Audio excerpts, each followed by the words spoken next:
Ahmedabad civil હોસ્પિટલમાં દર્દીઓના સગા વહાલાને રહેવા માટે ખાસ રેઇન બસેરાનું નિર્માણ. સિવિલ હોસ્પિટલમાં જ્યારે બહાર ગામથી દર્દી સારવાર માટે આવે છે ત્યારે તેમના સગા વહાલાઓને બહાર જ્યાં ત્યાં રહેવું પડતું હોય છે અને આશરો મળતો નથી. પરંતુ હવે ₹60 કરોડના ખર્ચે સિવિલ હોસ્પિટલમાં 1200 બેડ હોસ્પિટલની સામે જ આ 858 લોકો રહી શકે તેવું અદ્યતન સુવિધાવાળું રેઇન બસેરા બનાવવામાં આવ્યું છે. કુલ 8 માળની આ બિલ્ડિંગમાં A, B અને C એમ 3 ડોર્મેટરી બનાવવામાં આવી છે, જેમાં કુલ મળીને 858 લોકો રહી શકશે. દરેક વિંગમાં મહિલા અને પુરુષના 3 ટોયલેટ, લોકર, તિજોરી, ઠંડા પાણીના કુલર, ચેન્જિંગ રૂમ સહિતની વ્યવસ્થા કરવામાં આવી છે. આ સિવાય અહીંયા કુલ 4 લિફ્ટ, 300 માણસ જમી શકે તેવો dining hall, store room, utility area, kitchen, બહારના ભાગે ખુલ્લી બેઠક વ્યવસ્થા, ગ્રાઉન્ડ પર વેઇટિંગ એરિયા, સીસીટીવી સુરક્ષા, ફાયર સેફટી અને દરેક માળે ઇમરજન્સી એક્ઝિટ તથા 51 ટુ વ્હીલર અને 62 ફોર વ્હીલરની ક્ષમતાવાળું બેઝમેન્ટ પાર્કિંગ બનાવવામાં આવ્યું છે. બિલ્ડિંગના ગ્રાઉન્ડ ફ્લોર પર બહારના નીચેના ભાગે 10 દુકાનો બનાવવામાં આવી છે, જેમાંથી 2 દુકાનોનો ઉપયોગ ઇલેક્ટ્રિક રૂમ તરીકે કરવામાં આવશે અને બાકીની 8 દુકાનો આગામી સમયમાં ભાડા પેટે આપવામાં આવશે. સિવિલ હોસ્પિટલમાં દાખલ દર્દીના સગા વહાલાઓ આ રેન બસેરાનો વિનામૂલ્યે ઉપયોગ કરી શકશે.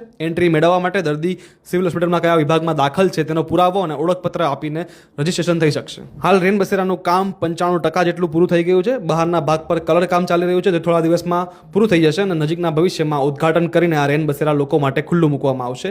એટલે બહાર ગામથી આવતા દર્દીઓના સગા વહાલાઓને એક સારો એવો આશરો મળી જશે. Ground report, Ahmedabad media, powered by say solar, making solar energy easy for you.